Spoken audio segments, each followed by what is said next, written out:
ஆண்டவராக இயேசு கிறிஸ்துவின் நாமத்திற்கு மகிமை உண்டாவதாக. இந்த நல்ல நாளிலே உங்கள் யாவரையும் நான் வாழ்த்துகிறேன்.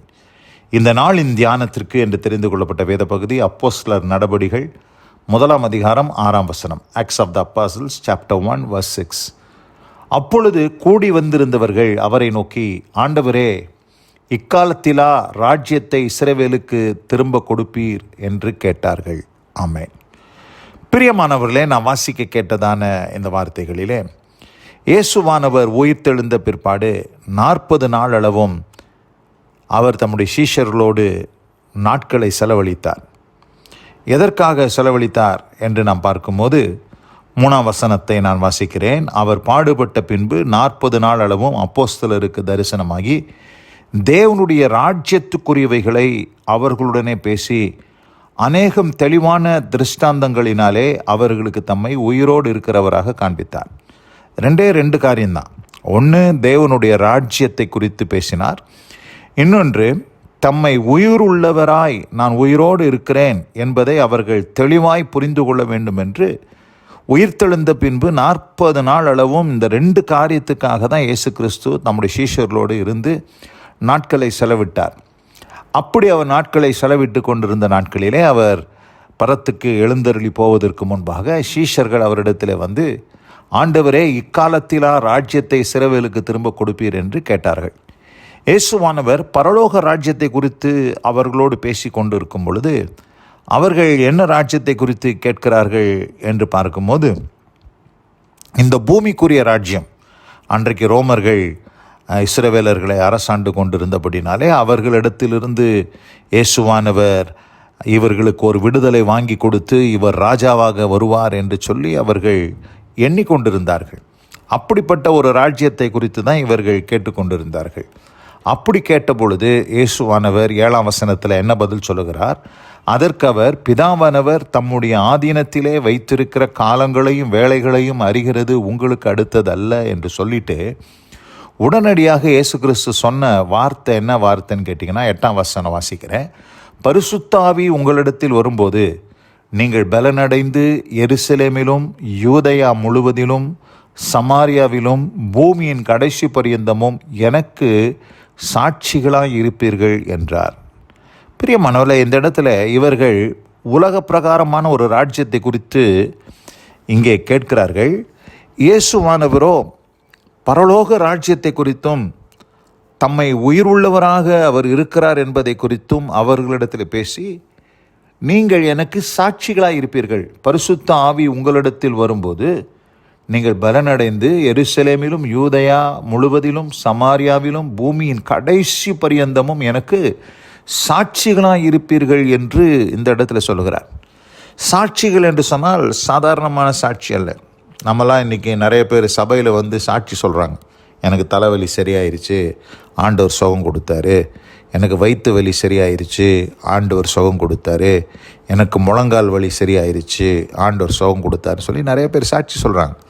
இந்த சாட்சியை குறித்து இயேசு கிறிஸ்து இந்த இடத்துல சொல்லலை. இயேசு கிறிஸ்து தம்மை குறித்தும் பரலோக ராஜ்யத்தை குறித்தும் அவர்கள் சாட்சி கொடுக்கணும். என்ன சாட்சின்னு கேட்டிங்கன்னா இரத்த சாட்சி, மார்டர்ஸ் என்று போட்டிருக்கு. மூல பாஷையில் சாட்சிகள் என்ற வார்த்தை மூல பாஷையில் மார்டர்ஸ் என்று போட்டிருக்கு. அதாவது இரத்த சாட்சிகளாக எனக்காக மரிப்பீர்கள் என்பதை தான் இந்த இடத்துல இயேசுவானவர் சொல்லுகிறார். பிரியமானவர்களே, மத்தேயு, மார்க்கு, லூக்கா, யோவான் இந்த 4 சுவிசேஷங்களிலே இயேசுவானவர் பூமியிலே செய்த ஊழியத்தை குறித்து அந்த 4 சுவிசேஷங்கள் நமக்கு சொல்லுகிறது. அப்போஸ்தலர் நடபடிகள் இயேசுவானவர் பரத்துக்கு எழுந்தருளி போன பிற்பாடு அப்போஸ்தலர்கள் என்ன செய்தார்கள், ஆதி திருச்சபை எப்படிப்பட்ட ஊழியத்தை செய்தது என்பதை குறித்து தான் இந்த அப்போஸ்தலர் நடபடிகள் நமக்கு விளக்கி காண்பிக்கிறதை நாம் அறிந்திருக்கிறோம். பிரியமானவர்களே, இந்த நல்ல நாளில் கூட பரிசுத்த ஆவியானவர் உங்களிடத்தில் வரும்போது நீங்கள் பலன் அடைந்துன்னு சொல்கிறார். பரிசுத்த ஆவியானவர் எப்படி ஆண்டவர் கொடுக்க விரும்புகிறார் என்று பார்க்கும்போது யோவான் சுவிசேஷம் 14 அதிகாரம் 16 வசனத்தை நான் வாசிக்கிறேன். நான் பிதாவை வேண்டிக் கொள்வேன், அப்பொழுது என்றென்றைக்கும் உங்களுடனே கூட இருக்கும்படி சத்திய ஆவியாகிய வேறொரு தேற்றரவாளனை அவர் உங்களுக்கு தந்தருள்வார். எப்படிங்க? நான் பிதாவை வேண்டிக் கொள்வேன், அப்பொழுது என்றென்றைக்கும் உங்களுடனே இருக்கும்படி. என்றென்றைக்கும் சொல்கிறார். ஏதோ ஒரு நாள் 2 நாள் இல்லை 1 மாதம் 2 மாதம் இருந்துட்டு விலகி போகிறதல்ல. ஆவியானவர் நம்மோடு கூட வந்துட்டார்னா பூமியின் கடைசி பரியந்தம், உலகத்தின் கடைசி பரியந்தம், இந்த பூமியிலே நாம் வாழுகிற நாட்பரியந்தம் நம்மோடு கூட என்றென்றைக்கும் இருக்கும்படியாக வேறொரு தேற்றரவாளன் அவர் நமக்காக தந்தருளப்படுகிறார். இயேசு கிறிஸ்து ஒரு தேற்றரவாளனாக இருந்தார். ஆனால் இப்பொழுது இயேசு கிறிஸ்து போன பிற்பாடு வேறொரு தேற்றரவாளன் வருகிறார். அவர் நம்மோடு கூட பூமியின் கடைசி பரியந்தம், இந்த உலகத்தின் சகல நாட்களிலும் அவர் நம்மோடு கூட என்றென்றைக்கும் இருக்கும்படியாக தந்தருளப்படுகிறார். அப்படி தந்தருளப்பட்டதினால தான் பரிசுத்தாவின் பலத்தினாலே அப்போஸ்தலர்கள் பலமாய் சாட்சி கொடுத்தார்கள். எதை குறித்து சாட்சி கொடுத்தார்கள்? இயேசு உயிரோடு இருக்கிறார் என்பதை சாட்சி கொடுத்தார்கள். அதற்கு பின்னதாக தேவனுடைய ராஜ்யத்தை குறித்து அவர்கள் பேசினார்கள், அதிகமாய் பேசினார்கள். தேவனுடைய கிங்டம் ஆஃப் காட்.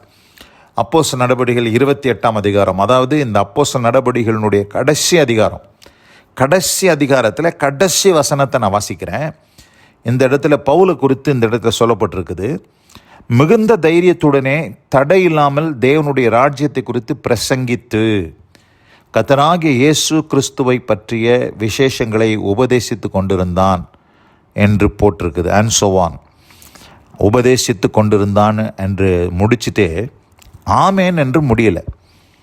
மற்ற சுவிசேஷங்கள், நிருபங்கள், மற்ற பகுதிகளெல்லாம் பார்த்திங்கன்னா புதிய ஏற்பாட்டில் எப்படி முடியுதுன்னு பார்த்திங்கன்னா ஆமேன் ஆமேன் ஆமேன் முடியுது.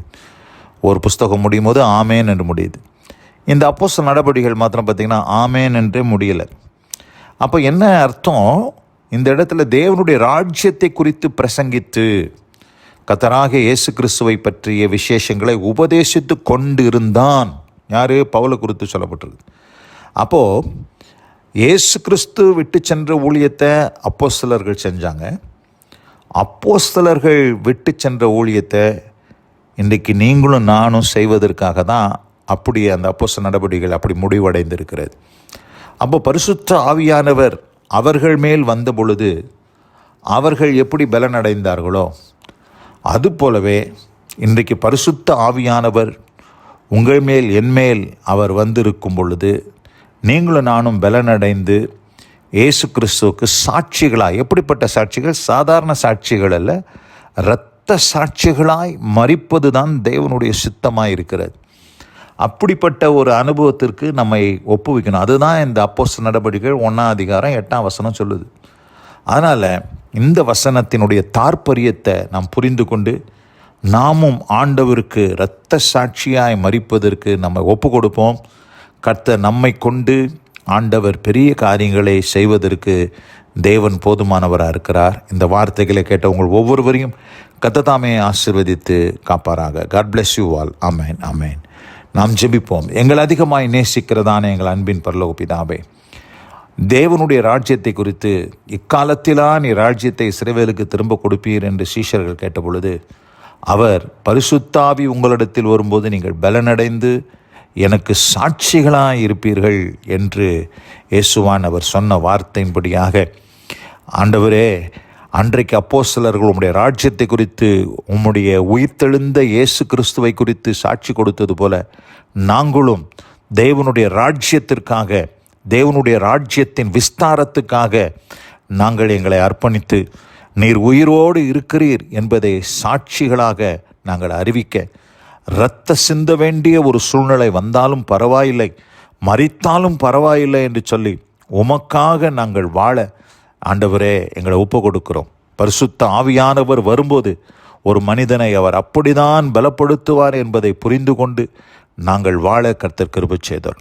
ஆசீர்வதியும் வழி நடத்தும் உடைய நாமத்தை மயப்படுத்தும். இயேசு கிறிஸ்துவின் வல்ல நாமத்தில் பிதாவே. ஆமேன் ஆமேன்.